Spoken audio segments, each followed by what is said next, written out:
All recording. Okay. Right then, let's get started. The inaugural edition or episode of Track Coach Clubhouse.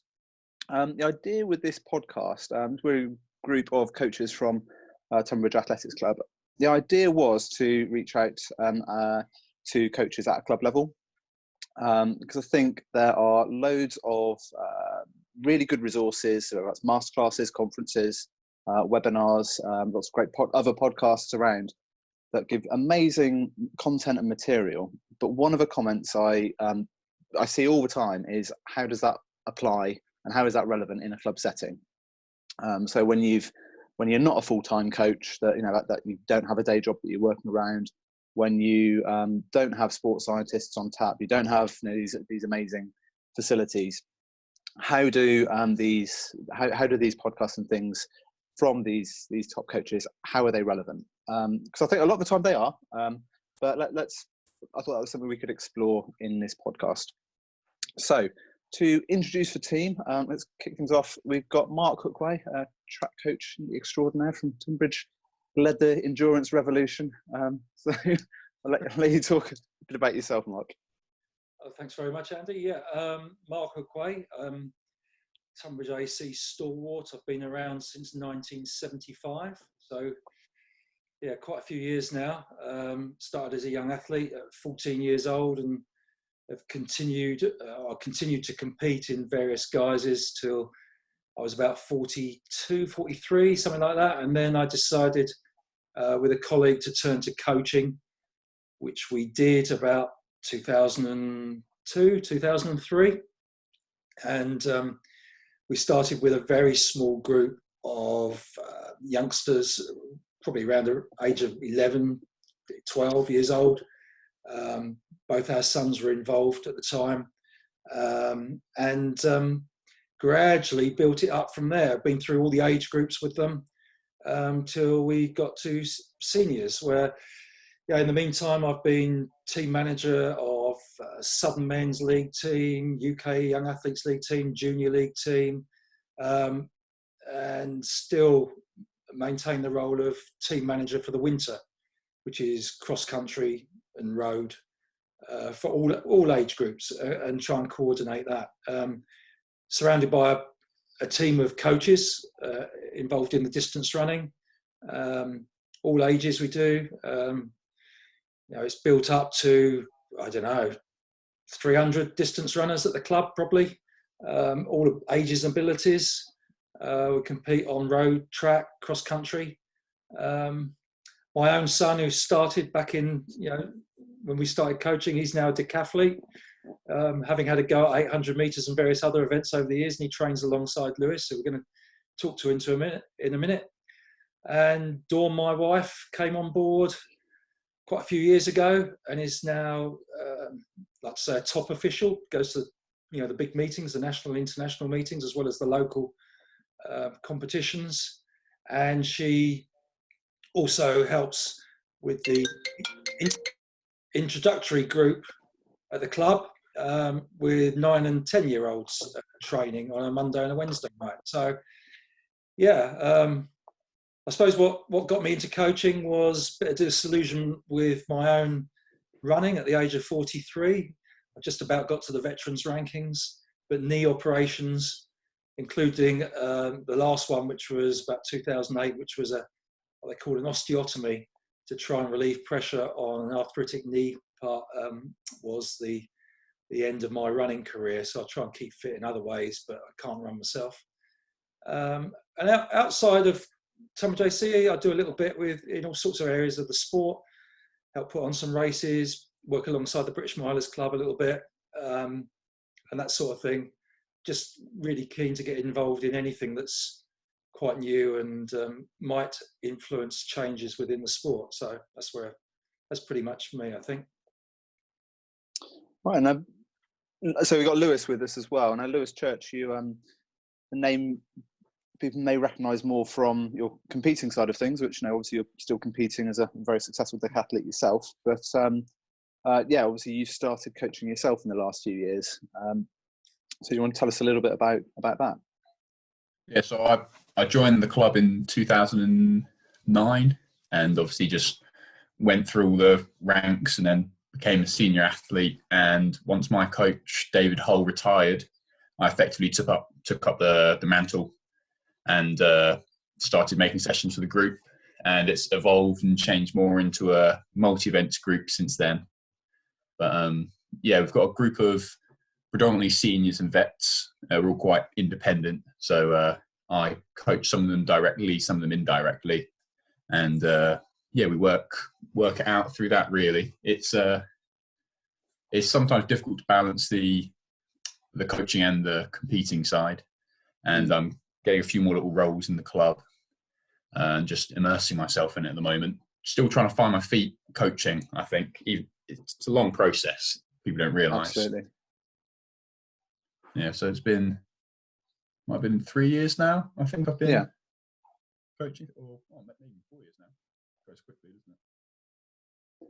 Yeah, no, I think it's around that, because I think it was when I came to a club. I think it was when Dave left and when you started. So I think it was around then. So and then myself, I'm Andy Poppleton. I've been coaching probably around a decade or so now. I was a spectacularly mediocre 400-meter hurdler. Once my Achilles gave up after a kind of a brief stint sort of focusing on Jack Daniels, I came back to sport, had a little bit of play with more endurance stuff. And then, so it was around a decade or so ago, a friend of mine who was a sprints coach at Worcester AC asked if I could help out with a couple of hurdlers. And that sort of, I'd always intended to get into coaching somewhere down the line, but that was kind of what properly got me going. It was meant to be just me helping out, and yeah, that kind of snowballed, as I'm sure a lot of coaches will tell that story. That it just you start off a little bit and things just take off and get a life of their own. So yeah, they start off with those two girls there. One of them's actually gone on to, she's now the Scottish record holder for the sprint hurdles, so gone on and done quite well for herself, and developed a squad there. Also started working with a few athletes around the Warwickshire area, and started working with the University of Birmingham on their sprint side of things.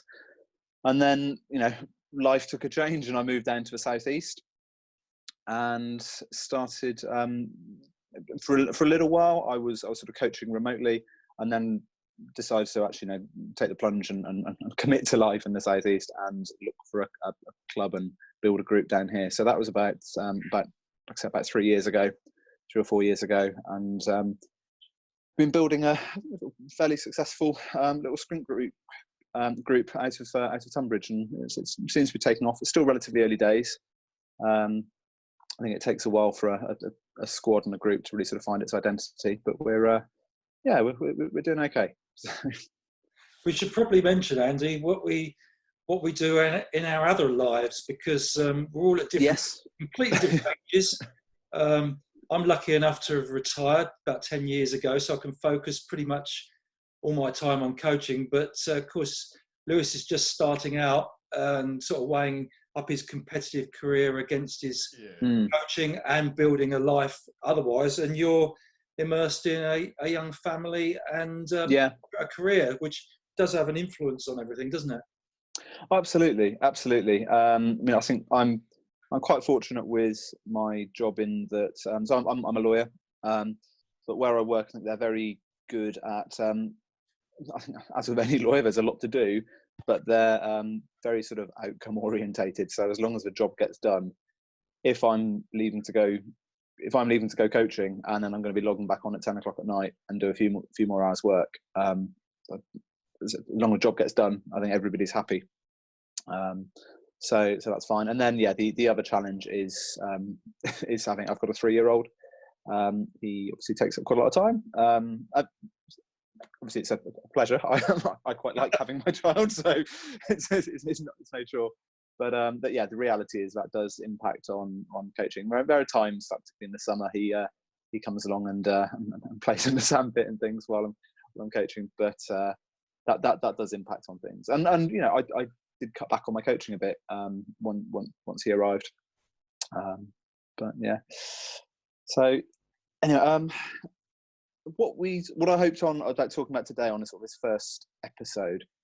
I think it's kind of impossible to ignore what's been going on lately with all of the lockdown restrictions and everything going on with measures to deal with the coronavirus pandemic. So, I mean, it's presented everybody with a lot of challenges. I thought it'd just be good to talk about what we've all been doing and how we've found it. So, Mark, do you want to kick us off and tell us how things have been with you and the athletes you're working with? Yeah. So, as I said, I've got two sides of it really.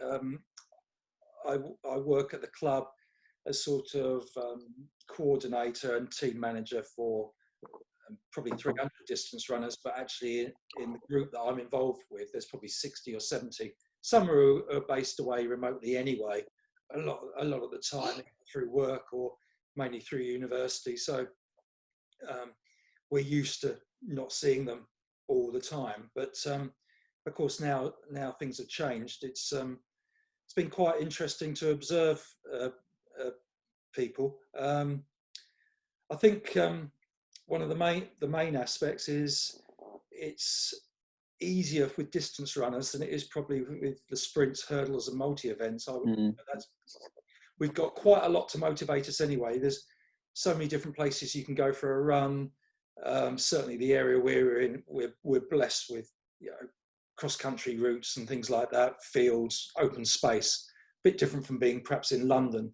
All tracks are closed, but we don't have to use a track to go for a run or do a session. There's roads and parks and things like that. So that helps.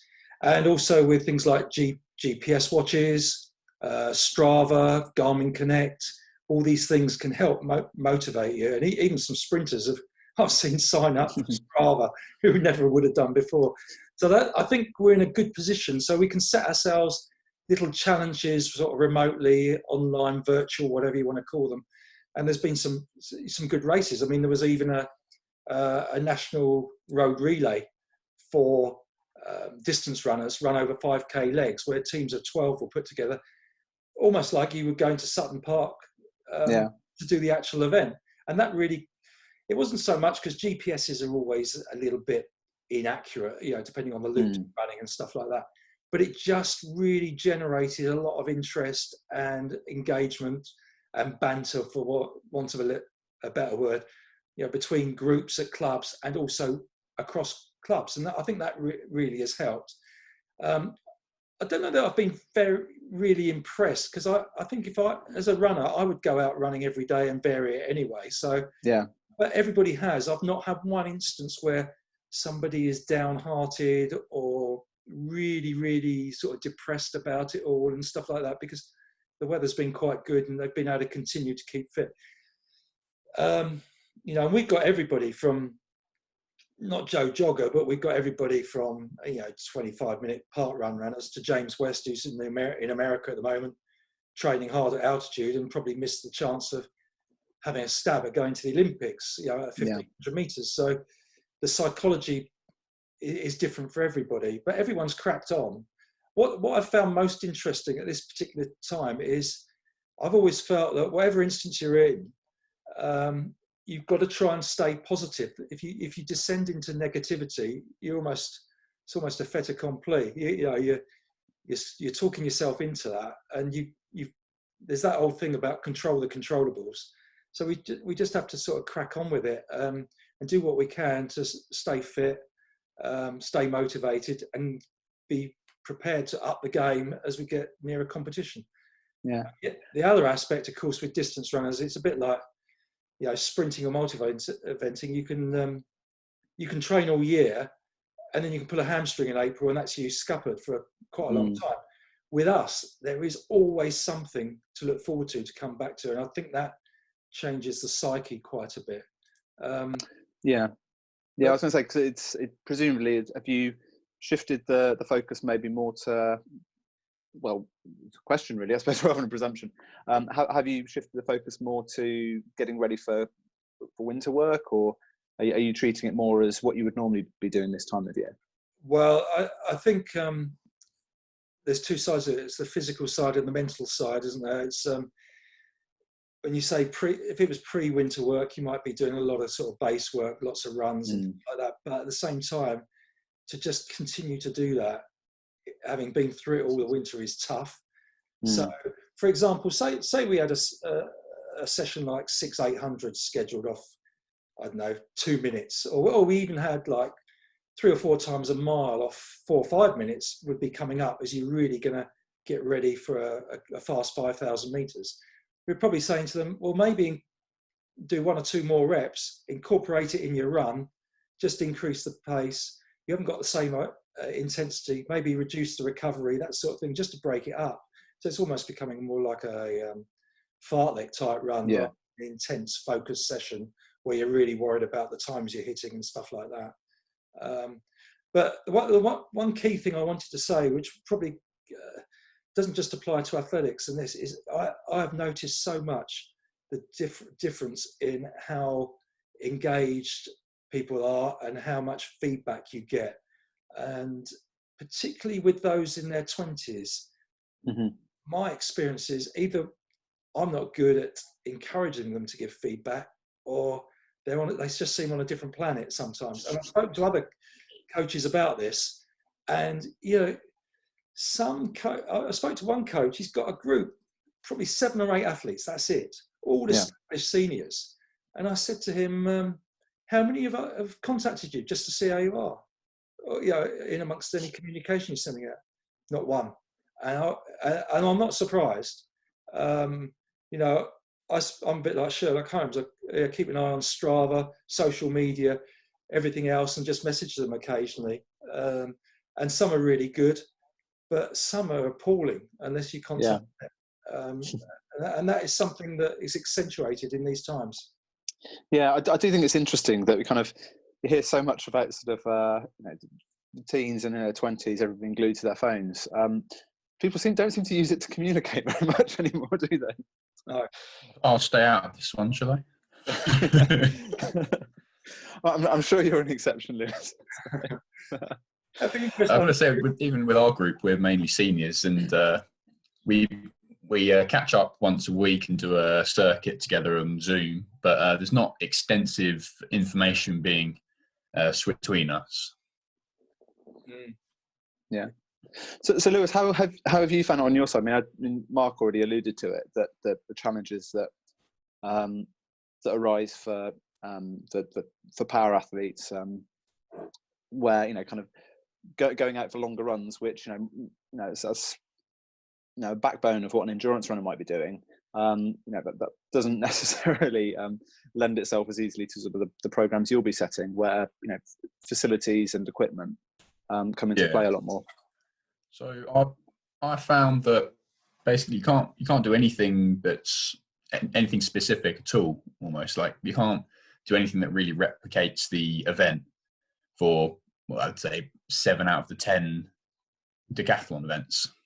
So I've been setting sessions which are purely almost general prep exercises, just trying to build a base. Because no one's got a pole vault bed in their back garden, no one's got a pole lying around. Most people don't have hurdles, or even if you do, there's not really safe places to use them.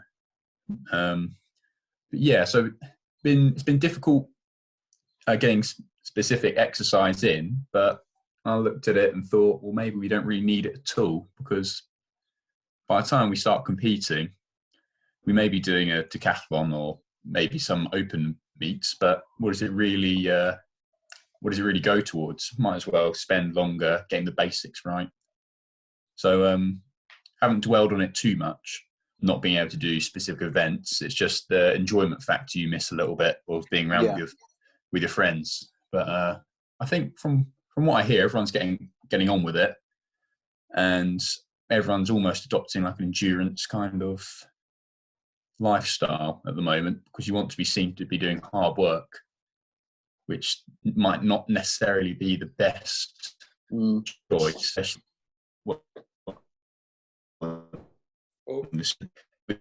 It's kind of do what you can. You must be having lots of communication with your guys. It's really hit and miss across the group. It's been interesting, and because I think it's looking when I sort of send out the schedule. What I tend to do, I'm planning things a week at a time, which isn't how I normally do things. I'm not. I prefer to sort of have a slightly sort of longer term plan and work towards that. But given this is such sort of unknown territory, both in terms of I don't know what the rules are going to be, so in terms of when they'll be able to have access to things. But then also, I don't necessarily know how they're going to react to some of the things that I'm setting. So I'm trying to get feedback from them to adapt to things that I know are going to work, and that they're going to be able to buy into. So I've been sending a session plan out every Sunday. I'd say probably about 50% of the group I've had contact from. The other 50% have kind of just sort of gone into isolation a bit. I've reached out to them, but haven't necessarily heard anything back, which has at times been a bit frustrating. What's been surprising, in all honesty, has been people I wouldn't necessarily expected to have been those really keen ones. Have really they've really impressed me actually, and as some that particularly those that are pretty new to the group, had quite a big intake at the beginning of this winter. There's quite a few of them have been the ones that are really they're sending through videos for analysis, and they're wanting my comments on them. They're wanting clarifications on things on there, so we actually kind of get a dialogue going around it. It's not just can you review this? Thanks. We're actually we're breaking it down a bit, and that's been a really pleasant surprise. What's been understandable, but just such a shame, is I think actually some of the the ones that are maybe competing at the highest level within the group, they're probably the ones that have been hit hardest by this psychologically. I think because those ones that are new to it, or that maybe that they might go to a Southern Championships or something, but they're not going there looking for medals. They're going there for, to enjoy it and for the experience. Maybe like the league competitions are perhaps like their main focus of the summer. Those athletes, I think they haven't really lost the big goals that they've been sort of aiming for. Whereas those that say, in their final year of English schools and, were hoping to go and get a medal, once that sort of has disappeared, I think some of them have really struggled for motivation. And I think I'm starting to see things turn around a bit now. And one of the things I've done, I should have done it before. I was kind of kicking myself once I did, but I think a lot of athletes are inherently quite competitive. So I think it's sort of inspired a bit by what you guys on the endurance side were doing with your virtual races and things. I've been sort of trying to do more competitions built into the program recently, so like standing long jumps, standing triple jumps. I think I've got one lad in the group who's basically a human spring, so unfortunately it's I think we know what most of the results of the anything explosive is going to be. But trying to put those sort of things in. So we've got that there. I think it's interesting what you're saying, Lewis, about going to more of an endurance focused thing. Perhaps I was maybe just a bit too pig-headed and stubborn. But I wanted to try and sort of stay true to my sort of underlying sort of principles of how I coach speed and power events. You want to keep your philosophy as long as possible, really. Yeah. I mean, my view is that if you're for speed and power events, your base is speed and power. It's I start the year by getting athletes really fast, and then I get that top end right, and over time we I tend to try and then tailor that for the specific event that we're working towards, and build the relevant speed endurance for that, or specific endurance. So I've tried to keep the high intensity work in there. I think most of them seem to be confident that they found places that they're happy to do that. So obviously it was very clear, we need either, if you got a cricket wicket, I think that's pretty much ideal, because they're good. I know Alex, or Mark's son, has been using a cricket pitch, and these I think it's a tiny gradient. I think it's about 50 meters long. It's quite a small boundary, but I think he's been finding it very useful, getting the spikes on there nice and flat. Yeah. It was interesting the other day. I saw a brief interview. You might have seen it with Dina Asher-Smith, and she was on the telly the other night talking to Jamie Redknapp, and she said she was training in the local park doing sprints.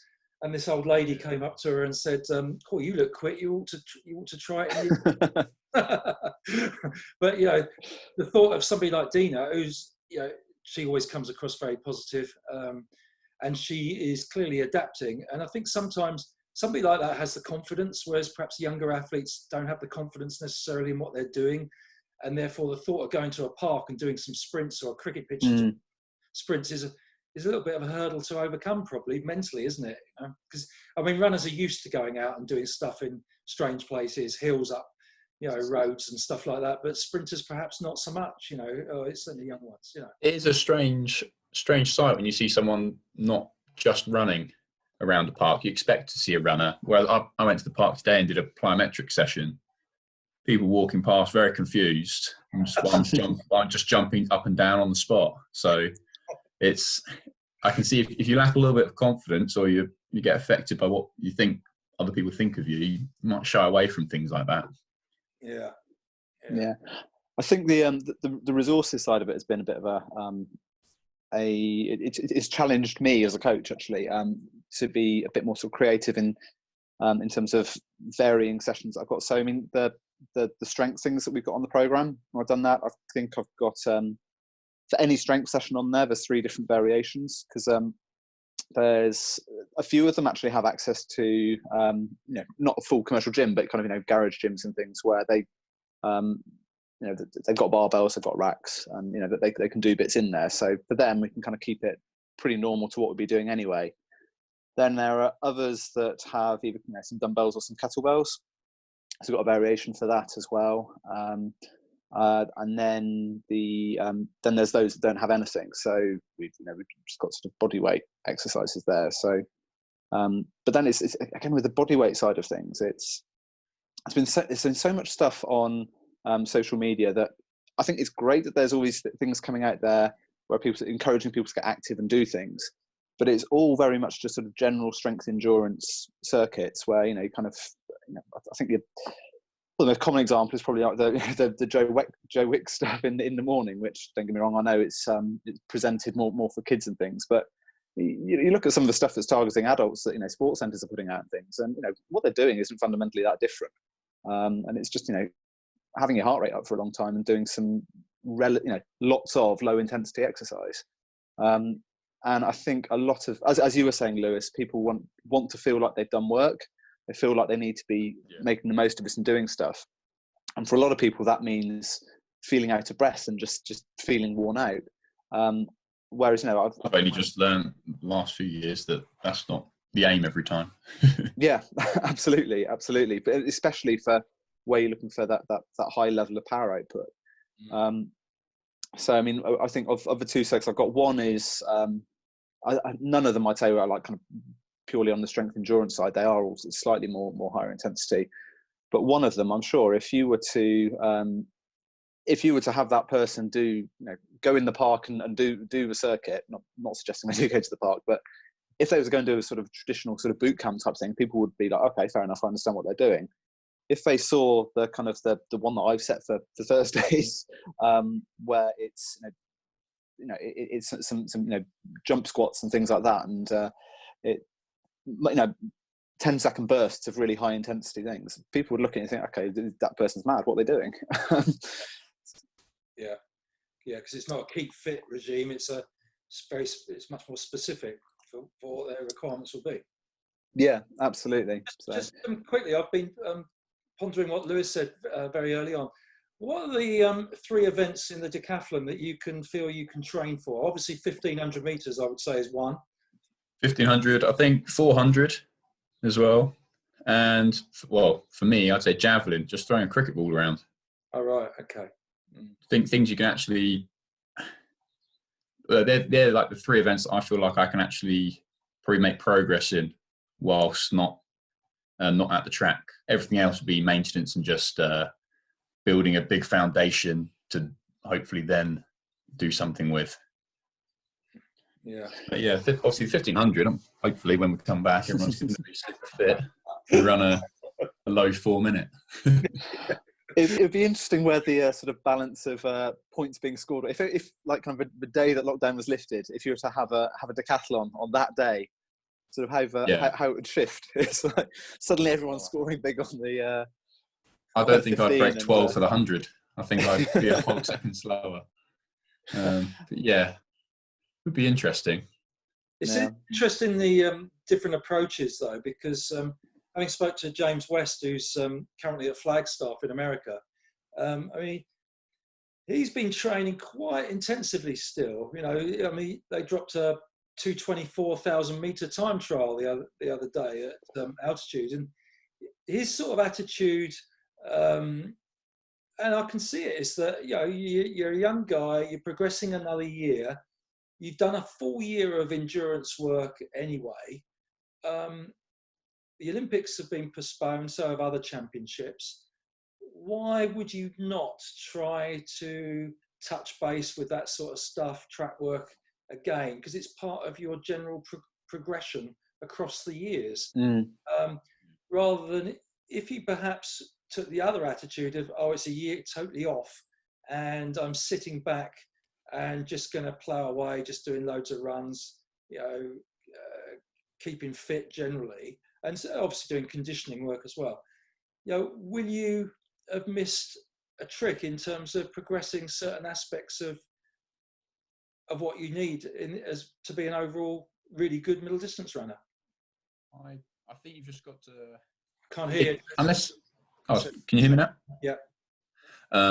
If you don't have a specific goal in mind, you're never going to be able to train and improve what you want anyway. So unless let's say some of your runners are lacking a bit of overall speed, if they haven't realised that at this point and are trying to work on it, then they're missing the trick anyway. So if you're just going to training to train, you're not necessarily going to be building the right kind of fitness.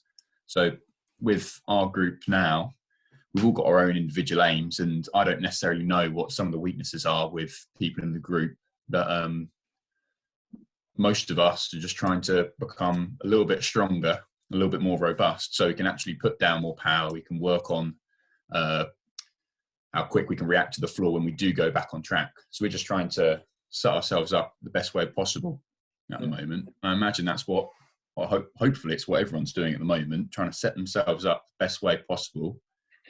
So there's less limiting factors on themselves and do go back on track. Yeah. I suppose one of the other things that's sort of been quite interesting through the sort of lockdown period is in sort of the learning opportunities. I know Mark, I know I've spoken to you before about the England Athletics webinars, and quite a few of those, which I've joined in on quite a few of those, which I've really enjoyed actually. Some of them are actually kind of friends that were presenting, so I felt like I was morally obliged to do so. But no, I think they were really good, and it's been what I've really enjoyed about them actually is you're seeing a lot of new names there, because I think what I found when going to the various conferences, which I really enjoy those, I get a lot out of them, but it is the same old faces a lot of the time. Whereas I think obviously the barrier to entry, I suppose, is so low when you've got a webinar. You know, all you've got to do is clear an hour in your diary on a Wednesday evening, which, you know, I think a lot of people have a bit of extra time at the moment. So that's been really good. And then obviously it's afforded a lot more time for listening to podcasts, reading on bits that, you know, I've had a couple of books that I've had on the bookshelf for a while that I've been meaning to read and never quite got around to, that I picked up. What have you two sort of found? You know, what have you been doing on that side, and what have you found particularly useful? Lewis, do you want to go? We are just England Athletics have been quite good putting things up, I think, for coaching opportunities. And just recently, I've finished my integration day for the event group specialist work for the jumps, and I found that quite useful to touch base with other coaches, and it was good that they did it online instead of completely cancelling it or postponing it till after the coronavirus stuff had finished. And they've also offered that course for free. I think I mentioned it yesterday, and I'm sure you've seen it, Andy. But I'll be honest, I've missed that. So as of yesterday, you can now enrol in the event specifics. So sprints and hurdles, or throws, or endurance, and do that online course for free. And you've done it yourself. It's very good, and I think it's something that most coaches should do to gain some more knowledge. So I've just enrolled myself into that for the for the throws side, just to try to get a bit more technical knowledge. Yeah. And I've been looking at quite a lot of coaching stuff recently, writing plans. I've been making good use of the time, really. Yeah. No, I think it's interesting you talk about the event group materials, because I remember when I think I was one of, if not the first integration days, when they introduced them. So kind of through the guinea pig era on that. But cause I remember, because I was sort of guinea pig era, they were all free at that time as well. So I remember signing up for all of them since they were free. I thought, why not? And I only planned on actually going through the full process on the integration day with the was it speed or was it sprints and hurdles? I can't remember how they badged it, but essentially I think it's sprints and hurdles one. Yeah. But yeah, I'm going through a lot of materials on the jumps and the throws, just because I sort of found it interesting. But I think that material is still available for me. So it's a useful reminder. Actually, I might have to go back and have a look at some of that again.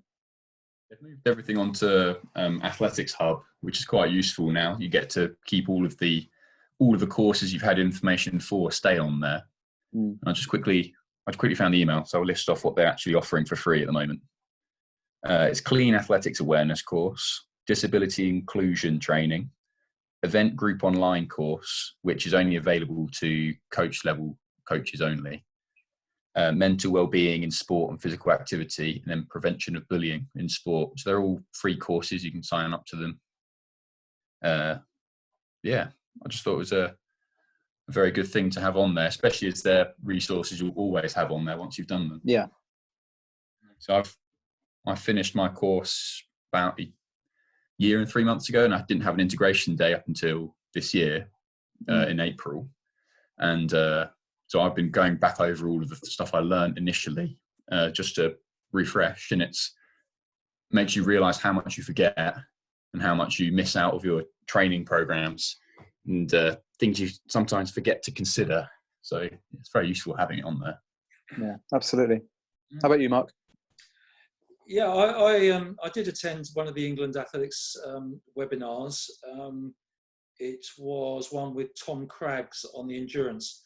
It's very good, very open. It was only half an hour, so there was a lot going on in half an hour. And I couldn't quite tell how many people were on there, but we were all sort of throwing questions at him. And some of the names he recognised and some he didn't, but he was having to think on his feet. It was really a question and answer session. And it was quite difficult, I think, in that respect, because you got everybody from pretty much the couch to 5K sort of side of things, where you got people just starting to coach little beginners groups of adults just trying to be able to run for 5K, and then you've got others on there with some elite athletes, and so the questions and the advice would vary from so much from type to type. And to cater for all in half an hour like that is extremely difficult. One initiative I've been involved in started this year, because England Athletics used to have a coach mentoring program, which I was introduced to years ago. A guy called Neville Taylor was my mentor, and thank God he was, because we got on really, really well. He's in his 80s. He coached Wendy Sly to the Olympic silver medal in '84 at 3,000 metres. And Neville's been a good friend over the last few years. But England Athletics, when they had cutbacks, they did away with that mentoring scheme. And Neville used to take 5 or 6 of us that he was responsible for out for a pie and a pint, and he'd control the agenda, a bit like this. and we'd all chat about our experiences with different things. And he's involved with the British Milers Club, and they're bringing back a similar program of coach mentoring, if you like, but doing it in a slightly different way. And the first one I was involved with was a conference telephone call before the lockdown and everything, where there was, I think there was about 8 or 9 of us on this phone call, which I'd never done before, either at work or anywhere. And it was quite difficult, 'cause some of them I knew and some of them I didn't. As I said earlier, you can, looking them in the eyes a lot easier than just listening over a phone. It's quite difficult to know when somebody's going to interject and actually trying to identify who's speaking. But it went quite well. And then when the lockdown came about, of course, it changed things, and Zoom took over. And they've now got a series of them, I think generally regionally. And Neville asked me to chair one. And so 6 of us got together on a Friday evening, and we were about an hour and a half talking as we are now. We talked about keeping athletes motivated and engaged and involved through the age groups and the difficulties. So progression from under 13 to senior, basically. And it was quite good, because there was 3 or 4 of us that have been right through the age groups. But there was another 2 or 3 who were just starting out. So apart from anything else, they then could go away now, and they've got people they can turn to and say, "Oh, I've got this problem," or "I'm really having difficulty. The size of the group's big. What did you do?" Or "Oh, these parents are so involved and I'm struggling." It could be anything, but I think that's a really good way of learning, because you're actually sharing those experiences, which does help for your motivation and enthusiasm when you know others have been through it. Yeah, absolutely. I think mentoring is so valuable, both the formal side and then the sort of slightly less formal. I mean, I know I had back when that mentoring scheme was in place, Tony Hadley was my mentor, who just coached a whole raft of 400-meter runners over the years. I think Matthew Hudson Smith probably being the most recent, but it was wonderful coach, wonderful man. But I always knew whenever I had a question, it was, you kind of had to brace. I always felt like I had to brace myself a bit, because I knew it was always really, really valuable. I knew as soon as I sort of said, "I'm having an issue with this," I was going to get a whole load of questions back at me. Well, what about this? What about this? But it was so good at just making me think about things. I think sometimes you can get that outside perspective, just to make you, without necessarily even telling you anything. It doesn't necessarily, the person doesn't need to give you any answers, but if they can just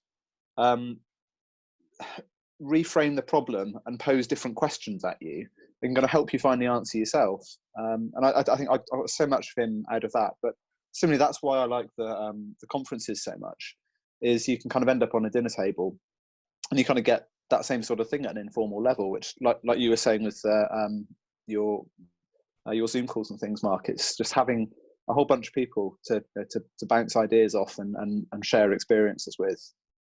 It's just so valuable. Yeah. I mean, I've also done, I think there's 3 or 4 like Zoom discussions with some of the Tonbridge athletes that I'm lucky enough to have developed the YouTube channel with all the races that I go to, and we film them and put them out there. So got probably more of an awareness of that out there than anything else that I've got involved in over the years, to be honest. But it gives us a platform. So we had a discussion with 2 of our top female distance runners, and one of our female coaches, who was a prolific English schools champion, but never got to sit, not really established at seniors. So we had a good discussion about the difficulties being a female and getting through the age groups. What their own experiences have been, and we put that out there, and we've had about 800 views of it. And one of the difficulties I have is because a lot of this sort of stuff is trying to reassure young athletes and getting the message across to them. I think the seniors are quite good at getting information as we are, but the young athletes, to make them realise that others have been through this before over decades, and they're not on their own, is quite difficult, because I think some parents are really good, but I think they tend to just look at things themselves without trying to engage the young athlete. And I think particularly this time, trying to put what a young athlete's doing in context with the wider reaches of the sport is quite important. I can always remember some of ours saying, oh, you know, they really enjoyed it as under 15s or whatever, but they didn't realise what was to come in terms of workload and you know, focus of attention on the sport to succeed. And it became a bit of a shock to them, where really in this day and age, it shouldn't be a shock. There should be, you know, pathways to understand. You put this work in, and you've got to be really, really patient and quite dedicated and committed for months and years. And you shouldn't worry about the plateaus in performance and the dips in performance in a young age, and just stick with it. And invariably you will, you know, come out the other side stronger. But it's quite difficult to get that across to young athletes to keep believing, because they want it here and now, don't they? It's quite amazing, I think, the amount of people that are end up going through things without having any knowledge of people that have gone through the same thing before them. There's so many people with the knowledge out there. They just need to obviously reach out to the right people, or just sometimes you've still got outdated views on things which still seem to resonate through lots of athletes, maybe from teachers, parents, friends, just things that will not necessarily help the athletes out, like saying, oh, you've reached your peak too early. I don't think that's a real thing, but those people seem to think if you train hard when you're younger, you can't perform well when you're older. And obviously there are cases both ways, but you can always combat those things. Yeah, well, I think with any of those things, there's always a huge amount of sort of confirmation bias one way or the other. It's, you know, people look at, you know, the Williams sisters and Tiger Woods and use that as an example of, well, you should definitely be doing like one thing from a really early age and focusing on it. Then other people look at the likes of, you know, I think, you know, Djokovic and Federer. They're really big advocates of doing a really wide range of things through to later. And it's like, kind of, well, you look at one of those and you can't extrapolate an entire philosophy on what works for every single person based on a few exceptional individuals. Yeah, I find a lot of it comes down to even like injuries. Like some people get injured and think that's the end of their sporting career and just accept it. So you'll obviously hear lots of people do their ACLs in their knees. It seems to be very common at the moment. And normally the outcome is, I'll stop doing sport. There doesn't have to be permanent changes to your lifestyle because of certain injuries. You can come back from most injuries, I think, and people don't seem to think that. Yeah, well, absolutely. I mean, I think probably the most extreme example I've got is, you know, this girl at the club now, actually, but you know, I've known her since she was 13. But she had, you know, very major back problems that required, you know, lost feeling in her legs and feet, and required some fairly major surgery. And don't get me wrong, it's been a really long road back, but I remember going and seeing her start to walk again and thinking, you know, in all honesty, at that point, I didn't think she was going to get back to hurdling again. Well, you know, maybe do something, but, you know, kind of hurdling at speed, probably not. But now she's proved me wrong. She's done amazingly. I think if you're patient and you stick at it, the human bodies are capable of some pretty amazing things. Definitely. Well, I think should we wrap it up there? I think it's been really good to go through these things. So thanks for your time, gents, and I think let's keep this going. I think we can move on to some other topics in future weeks. That I think the lockdown is going to be an issue for quite a while, but there are still plenty of other things that we can be talking about and helping share some information on. Okay, brilliant. I'll pause the recording now then.